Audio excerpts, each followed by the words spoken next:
What's up, everyone? Today we're flying to Ethiopia to explore some of the world's most mind-blowing traditions. From ancient ceremonies to wild festivals and unbelievable body modifications, we're diving deep into a culture thousands of years old. And yes, we'll see if it's possible to eat some of Ethiopia's most delicious meals for just $1. We'll meet incredible people, try food that's both terrifying and amazing, and witness traditions that will challenge everything you thought you knew. Trust me, you'll want to watch until the end. The last tradition is the most dangerous thing I've ever seen. If you're new here, hit that subscribe button to support the channel and join us on this epic adventure. Let's get started.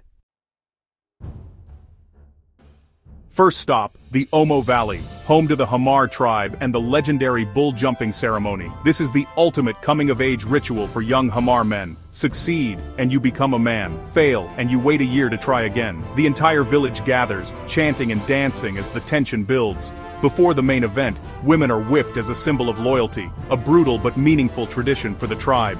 Then, the main event. A naked young man must run across the backs of a line of massive, slippery bulls 4 times without falling. The pressure is intense. One slip means failure and humiliation. We watched as a young man made his first pass flawlessly, but on the second, he nearly fell, regaining his balance at the last second.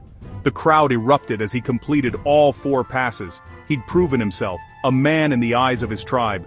Witnessing this was a powerful reminder of how different yet meaningful traditions can be.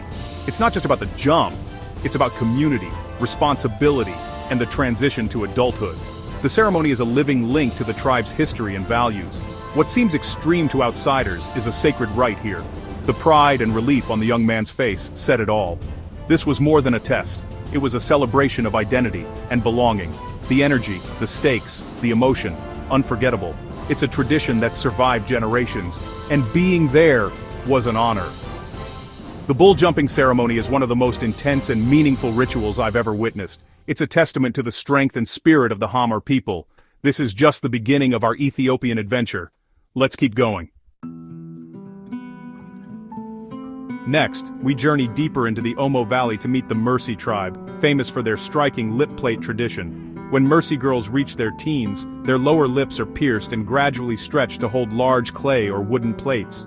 The bigger the plate, the higher the woman's status and beauty in the tribe. We spoke with Mercy women who shared how the lip plate is a symbol of strength, maturity, and cultural pride.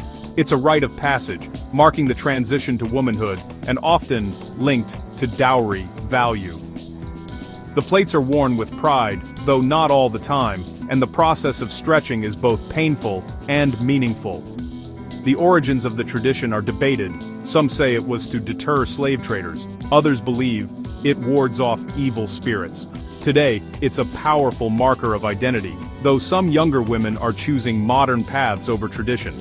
Seeing the intricate plates and the pride in their eyes was unforgettable. The lip plate remains one of the world's most unique and visually stunning cultural practices. It's a living symbol of the Mercy people's resilience and heritage. Now, we're in Addis Ababa for Ethiopia's heart and soul, the coffee ceremony. This isn't just a drink, it's a daily ritual of hospitality, respect, and community. The ceremony starts with green coffee beans, roasted over charcoal, filling the room with an incredible aroma. The hostess grinds the beans by hand, then brews them in a traditional clay pot called a jabina. Coffee is poured in a single, elegant stream into small cups. No rush, just conversation and connection. 3 rounds are served: strong bowl, milder Tana, and the final baraka, considered a blessing. Declining a cup is rude.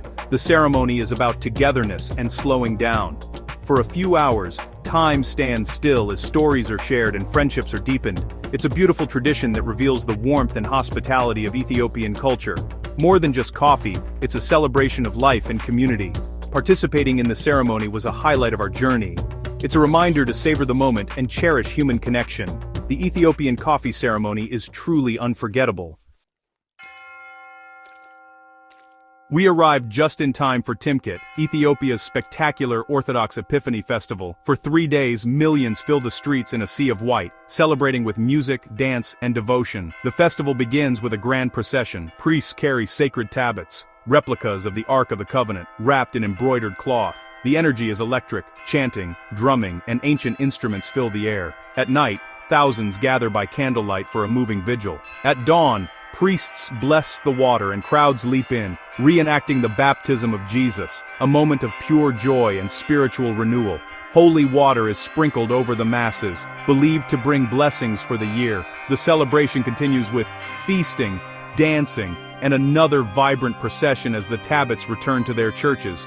Timket is a sensory overload: color, music, faith, and unity on a national scale. Being part of it was like being swept up in a wave of joy and tradition. It's a festival that defines Ethiopian identity and brings the entire country together. Experiencing Timket was a privilege I'll never forget. This is Ethiopia at its most alive.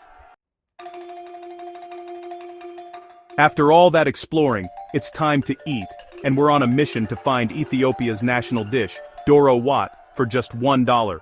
Doro wat is a rich, spicy chicken stew, slow-cooked with mountains of onions and the fiery Berber spice blend.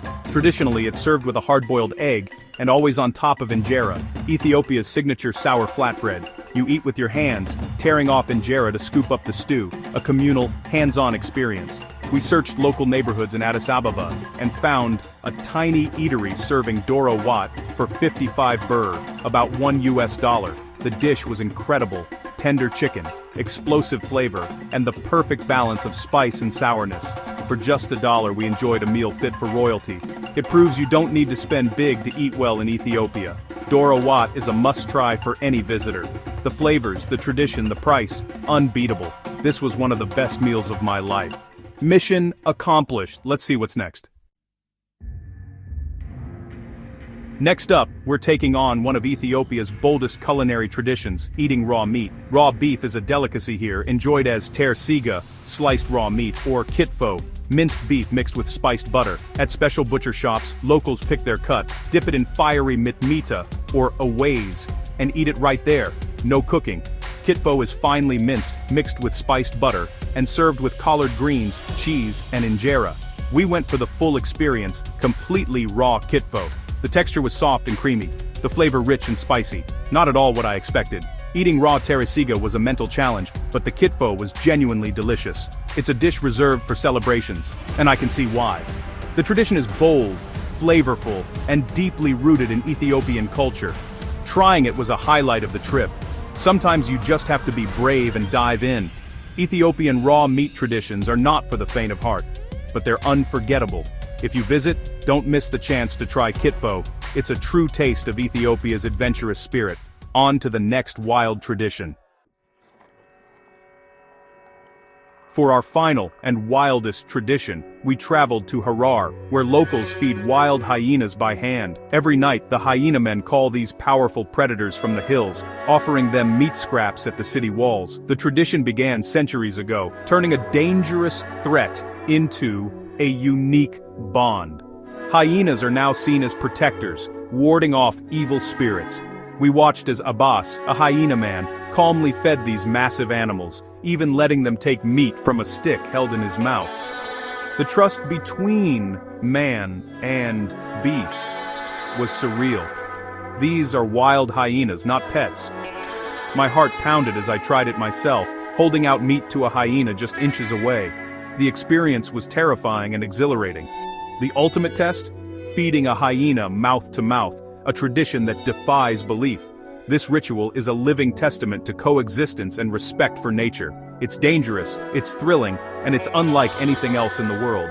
Harar's hyena feeding is a tradition you have to see to believe. It's the perfect finale to our Ethiopian adventure. This is the kind of experience that changes your perspective forever. Ethiopia's traditions are wild, beautiful, and unforgettable. We came for adventure, and we found it. What a way to end the journey. That's a wrap on our wild journey through Ethiopia. From bull jumping to feeding hyenas, we've witnessed ancient traditions and met incredible people. Ethiopia's diversity, history, and spirit are truly unmatched. I hope this video opened your eyes to the beauty and complexity of Ethiopian culture. If you enjoyed this adventure, hit subscribe and let me know in the comments which tradition blew your mind. Thanks for watching, see you in the next one.